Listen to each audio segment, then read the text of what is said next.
Hello everyone, my name is Amelie. If you have ever encountered family intrigues that drive you crazy, then you should probably see my story. And if you have been through this or heard about it, then write about it in the comments. I will definitely read everything. So, I grew up with an amazing father. His name is Dan, and you don't think he's more than 25 years old? But you know what? He is. By the way, I turned 12 this year. Everyone wonders how it happened that we have such a small age difference. But my dad always tells a crazy love story about how he fell in love with a girl older than himself. She got pregnant and left him with their daughter, that is, me. But my father did not despair. On the contrary, he took me in and began to raise me. He had to go through a lot. It was terribly difficult, but nevertheless, he managed. The fact that we have such a small age difference, there are advantages. Together, we love to go to the movies, play on the console, swim in the pool, sing karaoke, and much more. Dad always said I was smart beyond my years. There were times when I asked him more about my mother, but he didn't like this topic. However, he could talk about his grandparents for hours. See this photo? These are your grandparents. They also look young. Is it in our blood or did they get married too early? Maybe, but it's none of your business. Get married when you're old or don't get married at all. Dad, I'm not going to yet, but what if I ever meet the one? He will have to pass my strength test. I will give him a fight. Dad! Just kidding. Let's see. Don't make me think about it. I'm starting to turn gray. Dad once tried to have an affair, but when his girl found out that he was a single father, she washed her hands of it. I don't know what's wrong with that. I'm not a little girl. I'm not as much trouble as I used to be. Dad told me how I once yelled so hard I turned blue. The only way to get me to sleep was by driving. He just put me in a chair and drove me around the city all night without stopping. He did not get enough sleep and was sleepy with red eyes when he went to work. But then he got a nanny to replace him. Sometimes he would give me concerts at night. Then I would run to our neighbor, Mrs. Muley, in a panic, so she could teach me how to treat you. Well, when I grew up, did it become easier? In a way, yes, but you've started talking so much that sometimes my ears go limp. Now, if your grandparents were around, they would read you non-stop fairy tales and not fall asleep on the first page like me. You never told me why they were gone. It was a long time ago. They died in the winter. Had an accident. Your grandfather, saw a dog on the side of the road and decided to help. But at that moment, a truck slammed into their car. He didn't have time to slow down at the right moment. Very much. But I have you, and I'm happy. I adored my father for his ability to speak openly about his feelings. Many of my friends were surprised because their parents were not like that. Our life was very quiet until one day an unexpected guest came to visit us. I remember that day like it was yesterday. Dad was late coming from work, and I was sitting and doing my homework. Suddenly, someone rang the doorbell. There was a woman standing there. She called my name and entered the house without asking. My dear, dear Amelie, how much you have grown! Oh my God, what a beauty you are! Let me give you a hug. And who are you? What do you want? Of course, you don't remember me. I'm your aunt. My name is Gwen. You can just call me Gwen. I'm your father's sister. I know we haven't spoken for many years, but that's only because I wasn't here. I lived far away, abroad, but now I've come home and I wanted to see you. Let me look at you. How you've grown up. You're a copy of your mother. Did you know my mother? Of course I knew her, dear. We were relatives. But how? I told you I'm your aunt. You and your brother have been through so much stress. I can't imagine how you've lived all these years. But Dan is too proud to accept help from relatives. I don't understand. A brother? Dan is my father's name. Father? Honey, have you forgotten? Your father's name was Richard, and your mother's name was Becky. Oh, there's a picture of them hanging on the wall. Gwen pointed at a photo of my grandparents, and my mind was a mess. I thought, what kind of crazy person has come to see us? Then Dad came into the room, clearly not happy to see this woman. What are you doing here? Honey, it's good to see you. how you've matured. You and your little sister are very similar, a copy of your parents. May they rest in peace. Dad, what is she talking about? Dad? Why does she call you Dad, Dan? It doesn't matter. You'd better go. What's the rush? I've brought so much for Amelie. I even have photos of your parents, and I wanted to give them to you. Here they are. Dad, what's going on? But my father took the photo, opened the door, and ushered the intrusive woman out. His face was pale, and he sat down on the sofa and looked at me in silence. My heart was pounding against my chest. I was slowly beginning to understand what was going on. I went over to my dad, looked at him, and asked him again, "What's going on?" Dad took a deep breath and then told me that he was actually my brother, and my grandparents in the photo were our parents. They really died in an accident, just like he said, but at that time I was so small that I didn't even understand anything. I was only 2 months old. Dan was silent. I cried so hard that I couldn't get enough air into my lungs. All I did was burst into sobs and run to my room. All night, I hugged my parents' photos and cried. This bitter truth just broke me. I couldn't even find the strength to stand up. A week passed, and I still hadn't spoken to my brother, and it seemed to me that if he had told me the truth right away, I wouldn't have been in as much pain as I am now. Then I found Gwen's phone number, which she left with the photos. We met, and I asked her about my parents. When they died, Dan looked so lost. Me and other relatives tried to help him, called, looked for you, but he didn't get in touch. He had completely shut himself off. He carried you in his arms, took care of you, did everything himself, did not allow us to even approach you. Maybe it was just that he felt responsible. He should have told me the truth sooner. Oh, baby, he had such an unexpected weight on him. He lost his parents when he was still a child and decided to raise you. He put the whole meaning of his life into you. Not every parent is capable of that, let alone a brother. Believe me, I would know. I'm so mad at him. And how long would he have been silent?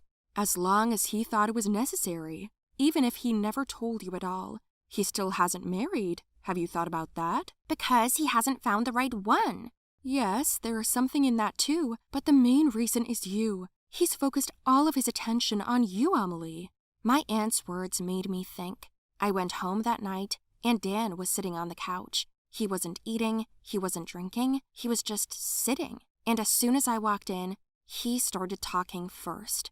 I'm sorry, Amelie, I'm sorry. I should have told you right away and not lied to you all these years. I was wrong, but I didn't know what to do. I'm not a parent. I just wanted what was best for you. First, I raised you like a brother, and then one day you called me Dad, and I couldn't tell you the truth. Forgive me. I tried, but I couldn't, because I thought it would make you feel different, like you were an orphan. I understand. It's you who needs to forgive me for being so selfish. It's stupid to take offense at that. I should be grateful that you didn't put me in an orphanage. I would never do that. I know. Aunt Gwen gave me a whole album with pictures of our parents. Maybe we can look at it together, and you can tell me everything? I also have something for you. He took my dad's and mom's things out of a dusty drawer, and among them was a tape recording of my birthday. Dad was shooting straight from the hospital, and Dan was running around. We watched together and cried. He told me so much about them, and I was happy to see them at last.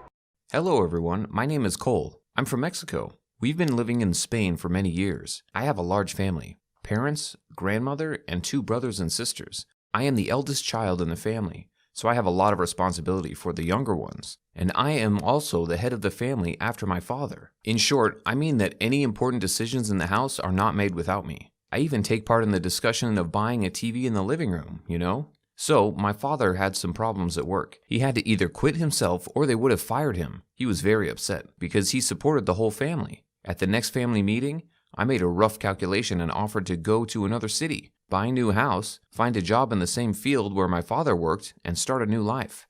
My father didn't tell anyone, except me, that he was being forced out of his job because he was now being replaced by a man with a criminal past. His pride didn't allow him to admit it. So we came up with a plan to move out of the city. And since my grandmother, grandfather, and mother especially listened to my opinion, It was decided to move. We chose a city far away from where we lived, sold our house and apartment. With these funds, we bought one big house, as my mother always dreamed, and even had enough money for a car. We were lucky with the purchase of real estate. Just realtors told us that the owner of the apartment has long left and sells up to cheap. It was amazing that we got it, but we were happy. We managed to choose a wonderful quiet area. In front of the house, there was a nice facade. The house had 2 floors, each with a room, a small courtyard on the street where my mother was going to build a summer kitchen. In general, although not the capital, but with amenities. For about a month, we equipped the rooms, the kitchen, made a summer house, and even bought a dog for the younger ones. We had a housewarming party in a small family circle, and then Dad got a job, and things got even better. I found an easy part-time job, and visited the Old People's Club every day to socialize. Thus, each of us chose an activity to our liking. One weekend, my father suggested that we go to his brother's house for the weekend. Everyone agreed, but I decided to stay. After seeing everyone off on a Saturday morning, I took the dog and went for a little walk with him to the store, bought ham, milk, eggs, and bread. There was nothing to eat at home. I left the groceries in the kitchen, went to the bedroom, changed my clothes, and when I came out, there was an empty bag on the table. I didn't know what the hell it was. The dog was in the room with me. Were they thieves? Then why do they need my products? I thought. Just in case, armed with a stun gun, I went through all the rooms with the dog. But everything was clean. Then I ordered a pizza, didn't finish it, left it on the table, and fell asleep. When I woke up a couple of hours later, the remnants were gone. It began to frighten me. I sat in the kitchen all day that day, but there was no one and nothing. At night, I installed my dad's old camera in the kitchen and went to sleep. What I saw the next day was shocking.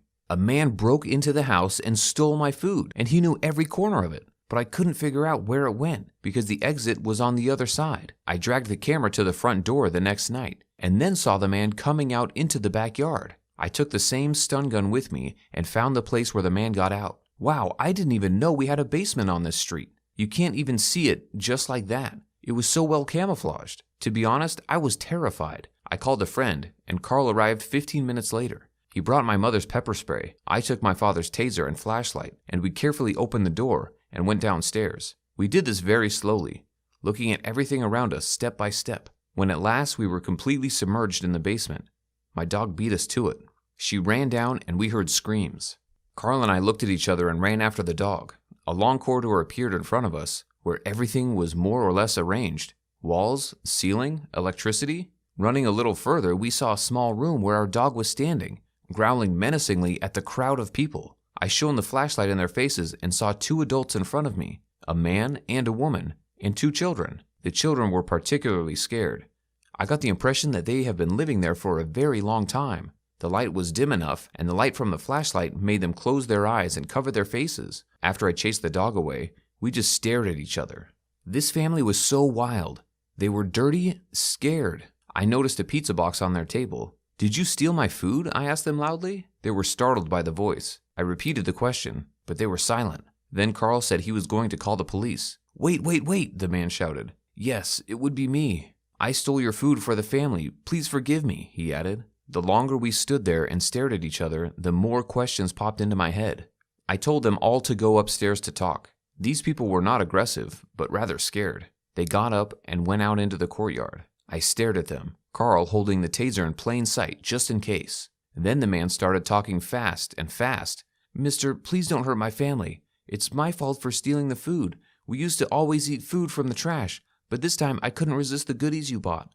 The fact is that no one has lived in this house for a long time," he said. Then I learned from our long conversation that this used to be their home. Once upon a time, they took out a loan that they could not pay, and as a deposit, they left a house that they later lost. But this was not enough, and they still owed money to some friends. I built this basement a long time ago, in case of war or something. No one knew about it. When we realized that we had no money, no home, nothing, the only solution was to hide, he said. So they were stuck there for many years, and for how long, they do not remember. Carl and I were shocked, of course. I didn't blame them, because anything can happen, but it was impossible to live like this. At that moment, my family returned. They were happy after the trip. When they saw I was sitting with Carl on a summer holiday and strange homeless people were sitting with us, my mother's eyes were full of indignation. I fed and watered the family, gave them clean clothes, and offered them a bath. After they cleaned up, my parents talked to them. oddly enough, but they are not angry. For some reason, we took their word for it and wanted to help. My mother called a special service where you could live for free for a while. We gave them some money and left a phone number. They called us the next day when the police found them. We also gave evidence and said that we have no complaints. The father promised to help find a job for that man, but in the meantime, this family also needs psychological support. After all, a woman with children did not go out at all, and who knows how long. From that moment on, we helped them as much as we could. Of course, not immediately, but over time, they came to their senses and began to lead a normal lifestyle.